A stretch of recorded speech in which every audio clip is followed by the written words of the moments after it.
Do you think a stranger to a contract can sue?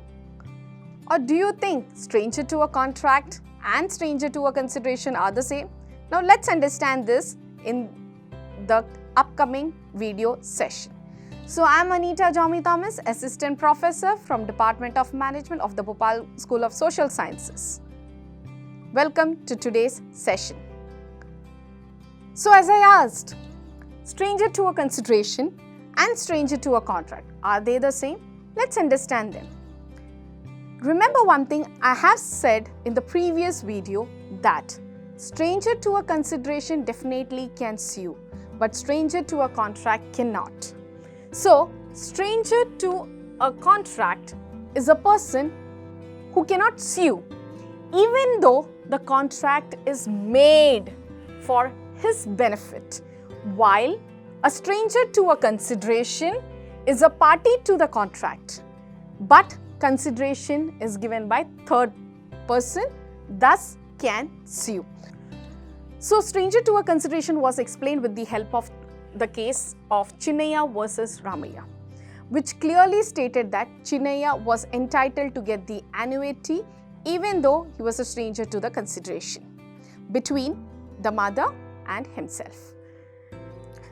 Stranger to a consideration is definitely a party to a contract, but yes, a stranger to a contract is not at all a party to the contract and hence cannot sue, unless and until there is something called as privity of contract. Now what is privity? Privity basically means the relationship subsisting between the parties.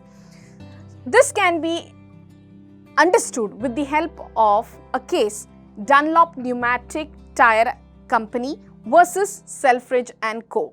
Here, under this case, A party enters into a contract with B party to sell tires at a certain price, and they did mention, that is A has mentioned it clearly to B, that they cannot sell the tires below the listed price. And B enters into a contract with C with the same criteria.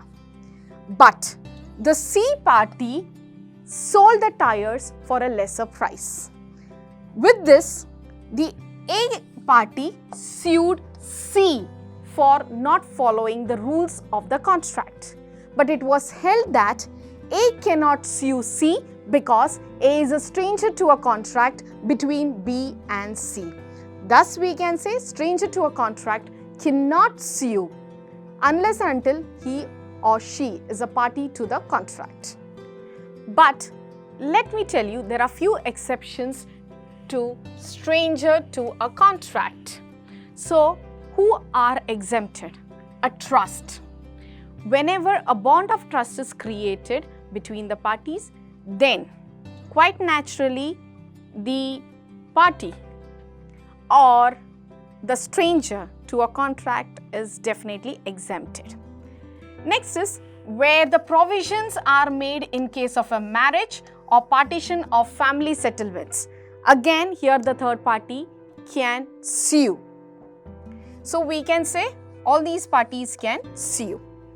Whereas in case of privity of contract, okay, in case where privity of contract is created with the stranger, definitely he can sue. That's what I stated in the last slide.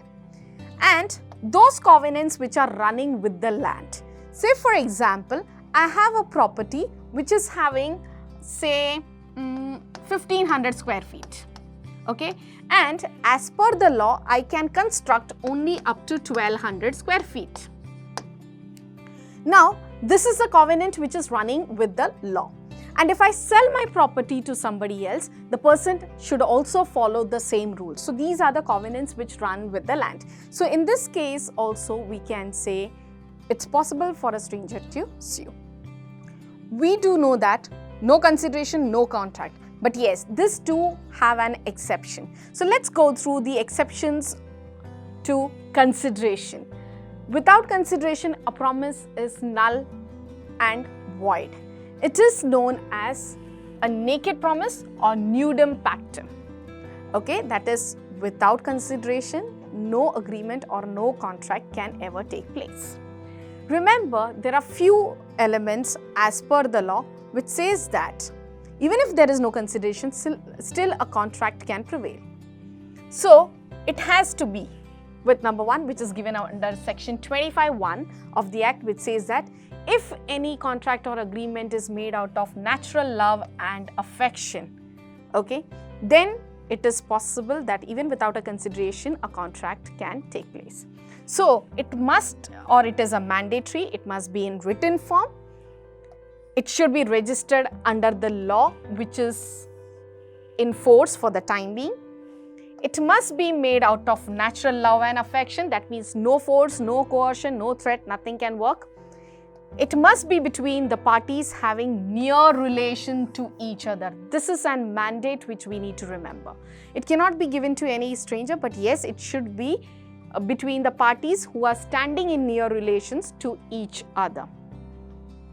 The second exception is compensation for the services which are rendered voluntarily, okay, and it must be done for the promisor, which is specified under section 25(2).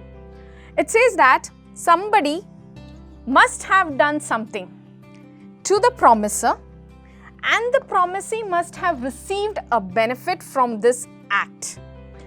The promisor considers the act as a compensation from the side of the promisee and gives his part of compensation to the promise in return. The third exception is time-barred debts. When we talk about time-barred debts, as per section 25(3), it says that it is open to a person against whom a debt has become barred by time to make a promise in writing to pay the debt. That means if the debt is to be paid and if it is given in writing, then consideration doesn't matter in this regard. Such a promise would form a good consideration. So that means a promise itself becomes a consideration, especially in case of time-bar debts. So for example, we can say here, if you look at this example, it's very evident that P owes rupees 1 lakh to J and did not pay it. P signs a written promise to pay 50,000 to J or John as a final settlement of the loan. In this case, there is no consideration, no contract rule does not apply because there is something called as a written promise to pay in future. Next one is completed gifts. This is similar to what we have done under section 25(1). Okay, that is similar to the gifts which are given between or given to a son from the mother or a father. So such kind of things can be called as completed gifts. For example, a house or a property given by a donor to donee according to the Transfer of Property Act. It's possible. So quite naturally, it's a completed gift which is given out of love and affection probably. Then quite naturally, we can say consideration is not a must. Okay.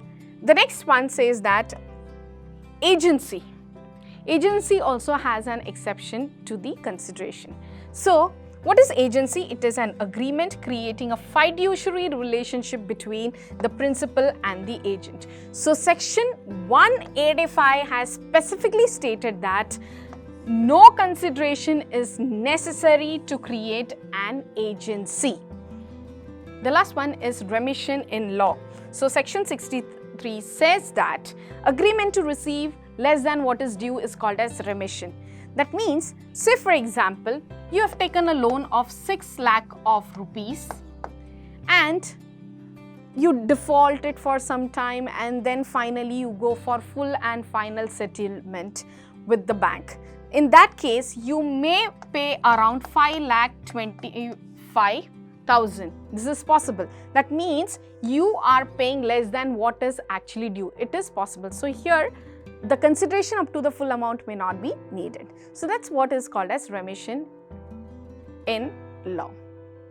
So that was all from my side regarding consideration, its exceptions, stranger to a contract, stranger to a consideration and all. I hope so this video would have helped you to understand the concept in a clear manner. Thank you.